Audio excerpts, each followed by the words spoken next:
बिस्मिल्लाहिर्रहमानिर्रहीम, अस्सलाम वालेकुम। Myself Khizar Ahmed Usama MK preparation के प्लेटफॉर्म से आपसे मुखातिब हूँ। स्टूडेंट, इससे पहले हम बात कर रहे थे टर्निंग इफेक्ट ऑफ फोर्स के बारे में। हमने इससे पहले पढ़ा था कि किस तरह किसी ऑब्जेक्ट के ऊपर अगर फोर्स लगती है तो वो उसको रोटेट भी करवा सकती है, सर्कुलर मोशन में मूव करवा सकती है, और उसकी जो बेसिक्स थी वो हमने देखी। Centre of mass, centre of gravity के बारे में पढ़ा और बाकी जो टर्म्स थी वो हमने पढ़ी।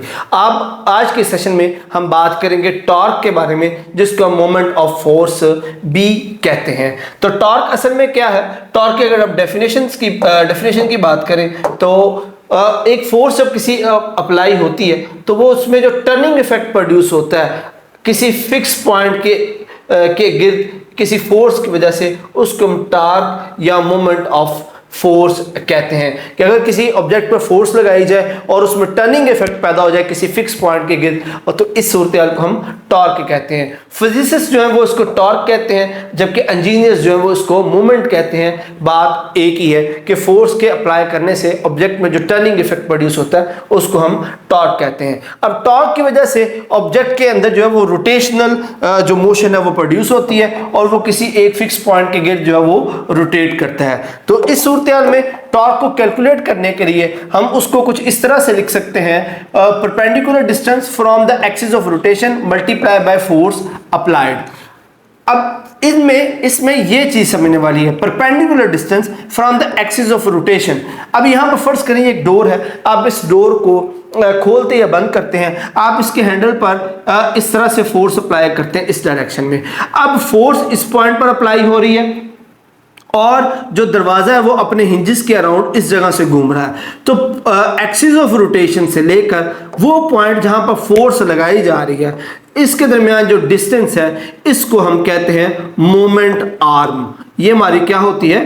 Moment arm. इस मोमेंट आर्म को जो है वो हम डी से रिप्रेजेंट करते हैं। तो इस मोमेंट आर्म को हम फोर्स से जब मल्टीप्लाई कर दें एफ से तो हमारे पास जो टॉर्क है वो आ जाता है, जिसको हम इस नोटेशन से जाहिर करते हैं, जिसको हम टॉ कहते हैं। Tau is equal to D cross F. यहाँ पे जो डी है वो मोमेंट आर्म है। मोमेंट आर्म क्या है? एक्सिस ऑफ रोटेशन से लेकर point of application of force तक का जो डिस्टेंस है उसको मोमेंट आर्म कहते हैं, और उसको फोर्स से मल्टीप्लाई कर दें तो ये हमारे पास टॉर्क आ जाता है। अब चूंकि हम जो टॉर्क है ये प्रोडक्ट है डिस्टेंस और फोर्स का। डिस्टेंस का जो यूनिट होता है वो मीटर होता है, फोर्स का यूनिट जो है वो न्यूटन होता है। तो टॉर्क का जो यूनिट है वो न्यूटन मीटर होता है, और इसको हम स्मॉल टी ये टॉर्क से नोट जो है वो करते हैं। इसमें सिर्फ समझने वाली दो ही चीजें हैं, एक उसकी फोर्स और दूसरा मोमेंट आर्म। इसके जो प्रोडक्ट है उसको हम टॉर्क कहते हैं। अब जो मोमेंट आर्म है नॉर्मली हम उसको जो पढ़ते हैं वो इसी सूरत में पढ़ते हैं कि मोमेंट आर्म के ऊपर जो फोर्स है वो 90 के एंगल परपेंडिकुलरली अप्लाई कर रही होती है। बट इन केस अगर ये फोर्स परपेंडिकुलर अप्लाई नहीं हो रही, फॉर एग्जांपल जैसे इस केस में देखिए ये पॉइंट ऑफ रोटेशन इस नट को खोलने के लिए स्पैनर, और जो फोर्स है वो इसके साथ एक एंगल बनाकर लग रही है। तो इस सूरत में हम डिस्टेंस कैसे लेंगे? तो उसके लिए हम क्या करते हैं, हम फोर्स की जो line of action of force है उसको एक्सटेंड कर देते हैं उस पॉइंट तक जहां पर वो आके 90 के एंगल बना ले हमारे उस जो एक्सिस ऑफ रोटेशन है उसके साथ। तो इस अलोंगेटेड लाइन के साथ जो हम डिस्टेंस है उसको कैलकुलेट करके अपना मोमेंट आर्म जो है वो यहां से कैलकुलेट करते हैं। तो इस तरह से फोर्स 90 पर हो या किसी और एंगल पर हो, अगर एंगल बना रही है तो हम उसके सिर्फ line of action of force जो उसको एक्सटेंड करेंगे, और उस line of action of force से फिर जो हम जो एक्सिस ऑफ रोटेशन है उसके दरमियान डिस्टेंस लेके अपना मोमेंट आर्म जो है वो कैलकुलेट कर सकते हैं। अच्छा, इस तरह मोमेंट आर्म जो है ये जितनी हमारी पुलीज है, लीवर है, उनके लिए उनको खोलने के लिए इस्तेमाल करने के लिए इस्तेमाल होता है। अब यहाँ पे एक और अहम चीज़ है कि अगर आप ज़्यादा टॉर्क प्रोड्यूस करना चाहते हैं, चूँकि टॉर्क जो है वो फोर्स और डिस्टेंस इन दोनों का फोर्स और मोमेंट आर्म का प्रोडक्ट है, तो अगर आप मोमेंट आर्म को कम करेंगे तो ऑब्वियसली फोर्स ज़्यादा लगानी पड़ेगी, और अगर मोमेंट आर्म को हम ज़्यादा कर दें तो फोर्स कम लगानी पड़ेगी। तो आप लोगों ने अक्सर नोट किया होगा कि अगर आप किसी नट को, बोल्ट को खोलना चाह रहे हैं तो अगर आप छोटा स्पैनर लेंगे तो आपको फोर्स ज़्यादा लगानी पड़ेगी, और अगर आप बड़ी लेंथ का स्पैनर ले लें तो आपको फोर्स जो है वो कम लगानी पड़ेगी। उसकी वजह यही है कि उसका जो मोमेंट आर्म है वो ज्यादा होता है, जिसकी वजह से फोर्स का फैक्टर जो है वो कम हो जाता है। इसलिए इसी फॉर्मूला, इसी कॉन्सेप्ट की बेस पे जो लीवर है हम उसको इस्तेमाल करके, किसी भारी फोर्स को उठाना हो तो हम लंबा लीवर इस्तेमाल करते हैं, जिसको उसको उठाना जो है वो आसान हो जाता है। अब जो टॉर्क है उसको हम जो वो दो कैटेगरीज में डिवाइड करते हैं। एक को हम क्लॉकवाइज टॉर्क कहते हैं और दूसरे को हम एंटी क्लॉकवाइज टॉर्क कहते हैं। क्लॉकवाइज टॉर्क क्या होता है? अगर in the direction of clock, इस साइड पे अगर आप टॉर्क को प्रोड्यूस कर रहे हैं क्लॉक की डायरेक्शन में, तो इसको हम क्लॉकवाइज टॉर्क कहते हैं। और अगर ये टॉर्क एंटी क्लॉकवाइज डायरेक्शन में हो तो उसको हम एंटी क्लॉकवाइज टॉर्क कहते हैं। यूजुअली एंटी क्लॉकवाइज टॉर्क को जो है वो पॉजिटिव लिया जाता है और क्लॉकवाइज टॉर्क को नेगेटिव लिया जाता है। ये एक कन्वेंशन है कि हम जो एंटी क्लॉकवाइज टॉर्क है उसको हम पॉजिटिव काउंट करते होते हैं। ओके जी, फर्दर हमारे पास एक एग्जांपल है जिससे हम ये टॉर्क का जो कॉन्सेप्ट है उसको मजीद समझने में हमें मदद मिलेगी। या वो ये कह रहे हैं कि in a figure a force magnitude of 55 Newton is applied to a door, however the arm are different in the 3 parts of the drawing। यहाँ पर उसने कहा जी एक डोर है, ये वाला एक दरवाजा है, ये हमारे पास एक दरवाजा है, इस पे जो मूवमेंट आर्म है वो 3 मुख्तलिफ तरीकों से दिखाई गई है, जिसमें एक का जो डिस्टेंस है 0.80 मीटर बन रहा है, दूसरे का डिस्टेंस जो है 0.06 मीटर बन रहा है और तीसरे का जो डिस्टेंस है वो 0 मीटर बन रहा है। तो वो कह रहा है कि इन तीनों केसेस में जो टॉर्क है वो फाइंड आउट करें कि किस टॉर्क कितना कितना प्रोड्यूस होता है। अब ये दो केसेस तो हमें समझ में आ रहे हैं कि इसमें जो एंगल 90 बन रहा है तो हमारे पास ये वाली सारी मूवमेंट आर्म हो जाएगी, जो ये इसका पॉइंट ऑफ रोटेशन है, ये point of application of force है, तो इन दोनों के दरमियान ये जो डिस्टेंस है ये हमारा मोमेंट आर्म बन जाता है। और इस केस में हमारे पास ये पॉइंट ऑफ रोटेशन है और यहाँ पर इस डायरेक्शन में फोर्स लग रही है, तो हम इसकी जो line of action of force है इसको बढ़ाएंगे और यहाँ से जो है इसका डिस्टेंस ले लेंगे, ये हमारा मोमेंट आर्म बन जाता है। बट इस केस में आप देखें यहां पर वो डिस्टेंस 0 शो करवा रहा है। व्हाट डज दैट मीन कि डिस्टेंस 0 क्यों है? उसकी वजह ये है कि ये पॉइंट ऑफ रोटेशन है और जो फोर्स है वो इसी के ही ऊपर लग रही है, इसी के ऊपर ही फोर्स लग रही है, कोई डिस्टेंस ही दरमियान में नहीं है। याद रखें मोमेंट आर्म जो होता है वो point of application of force और एक्सिस ऑफ रोटेशन के दरमियान डिफरेंस होता है। अब यही एक्सिस ऑफ रोटेशन है और फोर्स भी इसी के ही ऊपर लग रही है, तो इसलिए यहां पर जो मोमेंट आर्म की वैल्यू होगी दैट इज 0 मीटर। तो अब इन तीनों केसेस में हमारे पास फोर्स भी गिवन है दैट इज 55 न्यूटन और इसमें जो मोमेंट आर्म है दैट इज 0.8 मीटर, इसका मोमेंट आर्म 0.6 मीटर, इसका मोमेंट आर्म जो है वो 0 है। सिंपल वैल्यूज पुट करेंगे हमारे पास तीनों केसेस के जो वो आंसर्स आ जाएंगे। फर्स्ट केस में देखें हम वैल्यूज को पुट करते हैं, हमारे पास टॉर्क आ जाता है 44 न्यूटन मीटर। सेकंड केस में हम पुट करते हैं, हमारे पास टॉर्क आ जाता है 33 न्यूटन और थर्ड केस में हमारे पास टॉर्क 0 न्यूटन है। अब ये जो केस है ये सिर्फ हमें ये बता रहा है कि अगर जो फोर्स है वो इन द डायरेक्शन ऑफ जो एक्सिस ऑफ रोटेशन हो तो हमारे पास मोमेंट आर्म 0 होगा और इस केस में टॉर्क प्रोड्यूस नहीं होगा। जैसे ये दरवाजा, अब दरवाजे को इसी तरह से ऐसे धक्का मारना शुरू करें तो ऑब्वियसली वो घूमेगा नहीं, वो अपनी जगह पर ही खड़ा रहेगा, उसमें टॉर्क प्रोड्यूस नहीं होगा।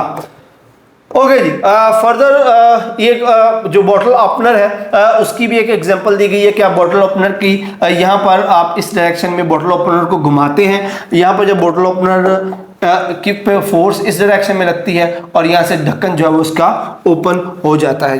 ओके जी, नेक्स्ट हमारे पास जो टॉपिक है दैट इज अ कपल।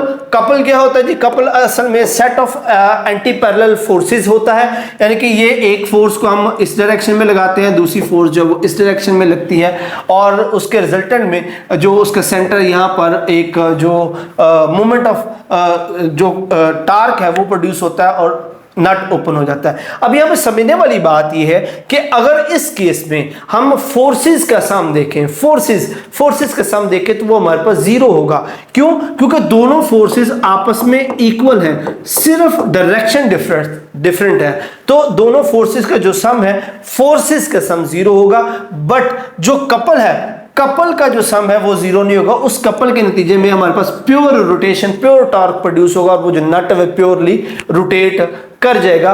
तो इस कंडीशन में ये जो शॉर्टेस्ट डिस्टेंस होता है जो एक्सिस ऑफ रोटेशन से, इसको हम कपल आर्म भी कहते हैं। ये हमारे पास कपल आर्म कहलाता है, जो शॉर्टेस्ट डिस्टेंस होता है सेंट्रल पॉइंट से जिसके रोटेशन हो रही है और जहां पे फोर्स लग रही है। अगेन इंपॉर्टेंट पॉइंट एमसीक्यू के पॉइंट ऑफ व्यू से कि कपल के अंदर जो फोर्सेस का सम है वो जीरो होता है, फोर्सेस का रिजल्टेंट जीरो होता है, बट जो कपल का रिजल्टेंट है वो जीरो नहीं होता, वो एक प्योर मूवमेंट होती है जिससे आप शॉर्ट इंटरवल में जैसे कि हमारे पास जो स्टीयरिंग व्हील है उसके ऊपर भी आप देखिए कि फोर्सेस जो वो ऑपोजिट डायरेक्शन में होती हैं, फोर्सेस का सम जीरो है बट उसके अंदर प्योर रोटेशन प्रोड्यूस होती है जो उस स्टीयरिंग व्हील को टर्न करवाने में मदद देती है। बॉटल को खोलने या ये जो हम साइकिल पे पैडल मारते हैं, ये सारी चीजें जो हैं ये सारी की सारी कपल की ही एग्जांपल्स हैं। ओके, नेक्स्ट हमारे पास आ जाते हैं इक्विलिब्रियम के ऊपर। इक्विलिब्रियम क्या होता है जी?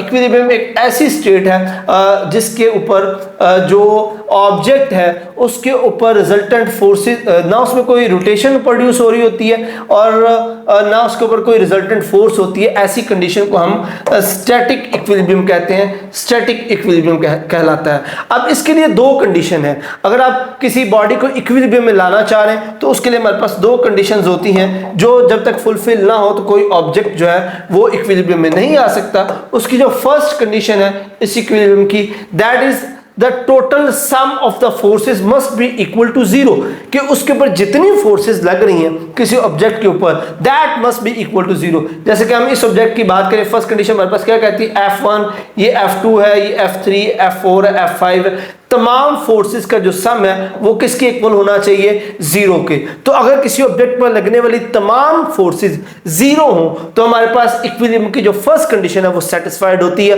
कि सारी की सारी फोर्सेस का जो अलजेब्रिक सम है that must be equal to zero. और जो इसकी सेकंड कंडीशन है, सेकंड कंडीशन ऑफ इक्विलिब्रियम, उसके अकॉर्डिंग उसके अंदर उसके ऊपर जो टॉर्क्स लग रहे हैं जितने भी हैं, चाहे वो क्लॉकवाइज है चाहे वो एंटी क्लॉकवाइज है, सभी के सभी टॉर्क्स जो है दैट मस्ट बी जीरो। तो इस केस में हम जो ऑब्जेक्ट है उसको हम स्टैटिक इक्विलिब्रियम डिक्लेयर कर सकते हैं कि उसकी दोनों कंडीशन फुलफिल है। Number one, sum of the forces must be equal to zero, and number two, sum of the total torque must be equal to zero. अगर ये दो कंडीशन सेटिस्फाई होती हैं तो हम कह सकते हैं कि ये जो ऑब्जेक्ट जो है वो इक्विलिब्रियम पर है।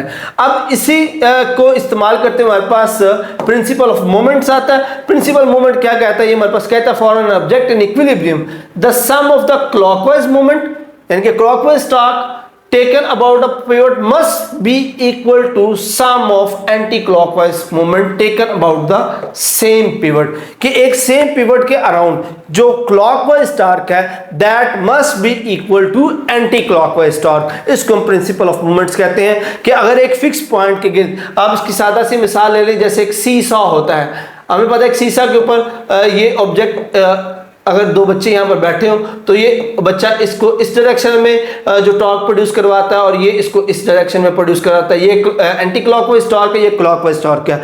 तो प्रिंसिपल ऑफ मोमेंट्स ये कहता है कि इन दोनों को इक्वल होना चाहिए।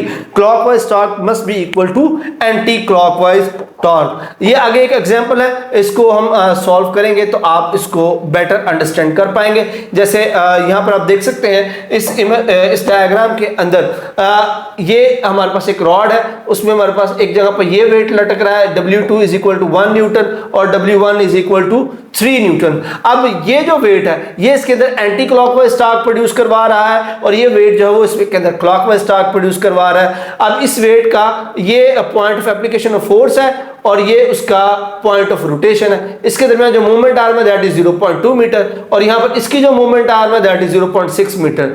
फोर्सेस गिवन है, मूवमेंट आर्म गिवन है। Let's calculate the torque. Torque हमारे पास क्या होता है जी? जो movement arm sorry force multiply by movement arm multiply करें तो हमारे पास जो टॉर्क वन आ जाएगा दैट इज 0.6 न्यूटन। अब इस केस में आप देख सकते हैं वेट कम है, मूवमेंट आर्म डिफरेंट है, लेकिन फिर भी जो टॉर्क हमारे पास आ रहा है दैट इज 0.6 न्यूटन, जो कंफर्म करता है जो लॉ ऑफ मोमेंट्स को कि anti clockwise torque at the same pivot must be equal to the clockwise torque. इसको हम प्रिंसिपल ऑफ मोमेंट्स कहते हैं। यहाँ पे हमारे पास एक और एग्जांपल है। आप इस प्रिंसिपल ऑफ मोमेंट्स की मदद से जो अननोन वेट है उसको भी फाइंड आउट कर सकते हैं। अब यहाँ पे देखें इस साइड पर दो वेट्स हैं, दो वेट्स इस साइड पर लग रहे हैं, ये जो दो वेट्स हैं मिलकर एक क्लॉकवाइज टार्क प्रोड्यूस कर रहे हैं और एक एंटी क्लॉकवाइज टार्क जो है वो प्रोड्यूस कर रहे हैं, लेकिन दोनों केसेस में जो हमारे पास रिजल्टेंट है वो इक्वल ही आएगा। यहां पर देखिए जी, अब इस डायरेक्शन में हमारे पास जो फोर्स है that is equal to 20 newton और इसका मोमेंट आर्म कितना है जी 2 मीटर। अब यहां पर हमारे पास फोर्सेज है दो, 5 न्यूटन एंड 20 न्यूटन और उन दोनों का मोमेंट आर्म 1 मीटर और 4 मीटर है। ये दोनों एंटी क्लॉकवाइज टार्क प्रोड्यूस कर रहे हैं और ये हमारे पास ये एंटी क्लॉकवाइज टार्क प्रोड्यूस कर रहे हैं और एंटी क्लॉक और ये हमारे पास जो है वो क्लॉकवाइज टार्क जो वो प्रोड्यूस कर रहे हैं। अब अगर हम कैलकुलेट करें तो W1 D1 यहाँ पर ये हमारे पास फोर्स है, ये मोमेंट आर्म है, कैलकुलेट किया तो हमारे पास इसका जो टॉर्क है वो 40 न्यूटन मीटर आया है। अब इस वेट की वजह से जो हमारे पास टॉर्क आ रहा है दैट इज 20 और इसकी वजह से जो आ रहा है दैट इज ऑल्सो 20, तो इन दोनों को सम अप करें तो हमारे पास क्या आ जाता है 40। That means anti clockwise torque is equal to clockwise torque. Again जो प्रिंसिपल ऑफ मोमेंट है वो यहां से कंफर्म होता है। ओके जी, ये एग्जांपल आगे हम डिस्कस कर चुके हैं सीसॉ बैलेंस की। यहाँ पे भी आप देख सकते हैं कि दो बच्चे हैं, आप उनसे बच्चों का जो वेट है वो इसे फाइंड आउट कर सकते हैं। एक का वेट गिवन है, एक का वेट गिवन नहीं, दोनों का जो डिस्टेंस है वो गिवन है, तो हम सिर्फ प्रिंसिपल ऑफ मोमेंट्स को यूज करते हुए जो उन बच्चों का अननोन वेट है वो फाइंड आउट कर सकते हैं, दैट इज 400 न्यूटन। एक और एग्जाम्पल है जो आप प्रैक्टिस के लिए इस्तेमाल कर सकते हैं। ओके जी, अब हम बात करते हैं जी टाइप्स ऑफ इक्विलिब्रियम की। तो इक्विलिब्रियम की दो टाइप्स हैं, one is static equilibrium and other is dynamic equilibrium. अब स्टैटिक इक्विलिब्रियम क्या कहलाता है? When a body is at rest under the action of several forces acting together and several torques acting the body is said to be in the static equilibrium। कि एक body वो rest की हालत में है, यहां पर सिर्फ यही डिफरेंस है, एक बॉडी रेस्ट पर है और उस पर लगने वाली तमाम फोर्सेस और उसके ऊपर लगने वाले तमाम टॉर्क्स वो इक्वल है, जैसे कि हम पीछे पढ़ चुके हैं। दोनों कंडीशन फुलफिल होंगी तो हम कहेंगे ये स्टैटिक इक्विलिब्रियम है।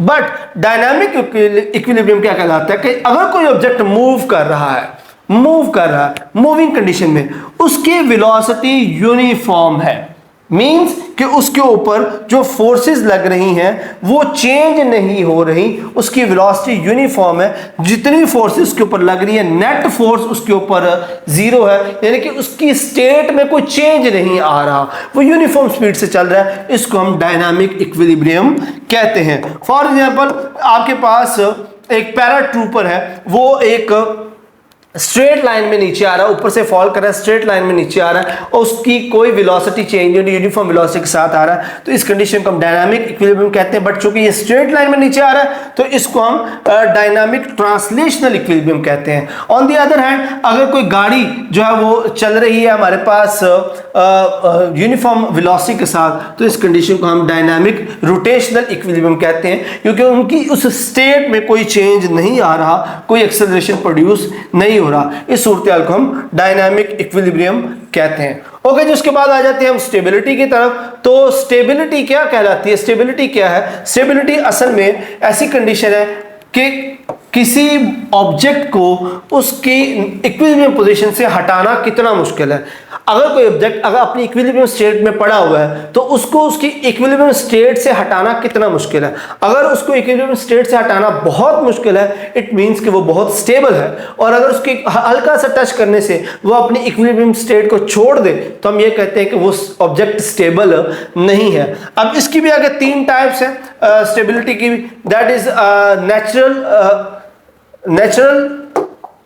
स्टेबल, अनस्टेबल और न्यूट्रल। अब स्टेबल कौन से होते हैं जी? कि अगर आप उनको अपनी स्टेबल पोजीशन से हल्का सा मूव करवाएं और वो वापस अपनी जगह पर आ जाएं, वापस उसी स्टेबल पोजीशन पर आ जाएं, तो ये स्टेबल इक्विलिब्रियम की एग्जांपल है। इसी तरह अगर कोई ऑब्जेक्ट इस पोजीशन में पड़ा है कि आप उसको हल्का सा टिल्ट करें और वो अपनी स्टेबिलिटी को लूज कर दे, वो अपनी इक्विलिब्रियम को लूज कर दे, इस कंडीशन को हम अनस्टेबल इक्विलिब्रियम कहते हैं। और अगर किसी ऑब्जेक्ट को स्टेबल जो इक्विलिब्रियम में मौजूद है, अगर हम उसको हिलाएं और वो किसी नई पोजीशन पर जाकर इक्विलिब्रियम पे आ जाए, तो इस तरह की कंडीशन को हम न्यूट्रल इक्विलिब्रियम कहते हैं। तो ये तीन जो इक्विलिब्रियम स्टेबिलिटी की इक्विलिब्रियम की तीन मिसालें हैं जिसके अंदर ऑब्जेक्ट जो है वो अगर तो स्टेबल हम कहलाते हैं कि अगर हम उसको हल्का सा टच करें, हल्का सा उसकी पोजीशन से मूव करवाएं और वो वापस अपनी ओरिजिनल पोजीशन पे आ जाए, हम उसको कहते हैं स्टेबल इक्विलिब्रियम है। और अगर थोड़ा सा मूव करने से वो अपना इक्विलिब्रियम स्टेट को छोड़ दे, इक्विलिब्रियम उसका खत्म हो जाए, हम उसको कहते हैं कि वो अनस्टेबल इक्विलिब्रियम है। और अगर उसको मूव करवाने से वो ऑब्जेक्ट किसी नई पोजीशन पर जाके इक्विलिब्रियम में आ जाता है तो वो हमारे पास न्यूट्रल इक्विलिब्रियम कहलाता है।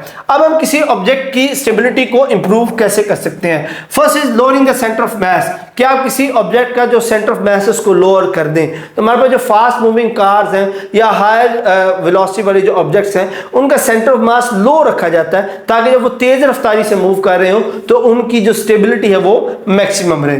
दूसरा तरीका क्या है कि हम उनका जो एरिया ऑफ सपोर्ट है, जिससे उनको सपोर्ट मिल रही है, जिससे वो स्टेबल हो रहे हैं, उसको बढ़ा दें। या ये दोनों काम भी किए जा सकते हैं जिससे हम उनका जो स्टेबिलिटी है उसको इंक्रीज कर सकते हैं। जैसे कि हमारे पास इसकी एग्जांपल्स हैं, फास्ट मूविंग कार जो हमारे पास रेसिंग कार्स होती हैं, ये चूंकि बहुत तेजी से मूव करती हैं तो इनका सेंटर ऑफ मास लोअर रखा जाता है कि जब ये तेजी से मोड़ काटती हैं या रोड के ऊपर तेजी से भागती हैं तो ये स्टेबल रहे, ये पलट ना जाए। इसी तरह जो हमारे पास ये लंबे ग्लास होते हैं या जो ये हैवी हमारे पास लैंप्स होते हैं, इनकी जो बेसिस हैं वो ज़्यादा बड़ी और मजबूत और वजनी बनाई जाती है ताकि इनका सेंटर ऑफ मास जो है वो लोअर रहे और वो अपनी उनकी जो स्टेबिलिटी है वो इंक्रीज हो सके। इसी तरह आपने इस तरह के स्टंट्स देखे होंगे, इसके अंदर भी जो स्टंटमैन है वो एक राड के जरिए अपने जो सेंटर ऑफ मास को लोअर करता है और उसकी वजह से अपने सेंटर ऑफ मास को बैलेंस करके उस रोप के ऊपर चल पाता है। इस तरह जो डिफरेंट टॉयज हैं उनका भी सेंटर ऑफ मास जो है वो इस पोजीशन पर रखा जाता है कि वो ऐसे पॉइंट पर हो जहाँ पर उनकी स्टेबिलिटी जो है वो मैक्सिमम, अगर हम उनको मूव भी करवाएं तो उनका सेंटर ऑफ मास लोअर रहे और वो अपने पोजीशन को मेंटेन कर सके। तो ये सारी वो एग्जांपल्स हैं जो आपको उनकी स्टेबिलिटी को इंक्रीज करने के लिए बताते हैं। तो यहाँ पर हमारा ये चैप्टर खत्म होता है। कुछ प्रैक्टिस एमसीक्यूज है, हम उनको अटेम्प्ट करने की कोशिश करते हैं। अच्छा जी, उसमें जो पहला हमारा क्वेश्चन है that is conventionally anti clockwise torque is taken as, जैसे मैंने पहले बता चुका हूं कि एंटी क्लॉकवाइज जो टॉर्क है उसको हम पॉजिटिव कंसीडर करते हैं। A door requires a minimum torque of 80 newton in order to open it. एक दरवाजा है, उसको खोलने के लिए कम से कम 80 न्यूटन मीटर का टॉर्क चाहिए। What is the minimum distance of handle from the hinges, के उसके डिस्टेंस कितना चाहिए है हैंडल से हिंजेस तक का कि वो डोर खुल जाए अगर फोर्स उस पे 100 न्यूटन लगे। तो as we all know torque का फार्मूला होता है जी F और D। तो हमारे पास टॉर्क उसने दिया हुआ दैट इज 80 न्यूटन, फोर्स उसकी गिवन है 100 और जो मूवमेंट आर्म D है वो उसके पूछना चाह रहा है। 100 को हम उस तरफ ले जाए तो हमारे पास आ जाएगा 80/100 which is equal to 0.8 metre. तो 0.8 metre is the right answer. Two children are balanced on opposite side of a seesaw. If one children leans inward toward the pivot point, अगर दो बच्चे बैठे हुए अगर उनमें से एक बच्चा जो वो झुक जाए पिवट पॉइंट की तरफ लीन कर जाए तो वो जो सेंटर मास लोअर हो जाएगा और वो नीचे की तरफ लीन करेगा, मतलब उसकी साइड जो वो फॉल कर जाएगी। A body in equilibrium must not be, एक बॉडी जो इक्विलिब्रियम में है वो रेस्ट पे भी हो सकती है, स्टैटिक इक्विलिब्रियम, मूविंग भी हो सकती है, डायनामिक इक्विलिब्रियम, रोटेटिंग भी हो सकती है, ये भी डायनामिक, बट उसमें एक्सेलरेशन प्रोड्यूस नहीं होना चाहिए। वो it must be in uniform velocity, कि उसके अंदर कोई एक्सेलरेशन प्रोड्यूस नहीं होना चाहिए। So right answer is body must not be accelerating for equilibrium में होने के लिए। ओके जी, नेक्स्ट हमारे पास क्वेश्चन है जी the torque in uniformly rotating fan having blade length of 0.5 metre, के अगर एक जो यूनिफॉर्म स्पीड के साथ मूव कर रहा है, एक फैन मूव कर रहा है, उसके ब्लेड की लेंथ जो 0.5 मीटर है, उसमें कितना टॉर्क प्रोड्यूस होगा? तो असल में 0 न्यूटन होगा। क्या वजह है कि हमारे पास जो फैन होता है वो अपने एक्सिस ऑफ रोटेशन के गिर्द घूम रहा होता है। अब यहां पे ही वो घूम रहा है, इसी जगह पे ही उसकी मोटर या फोर्स भी यहीं पर लग रही है।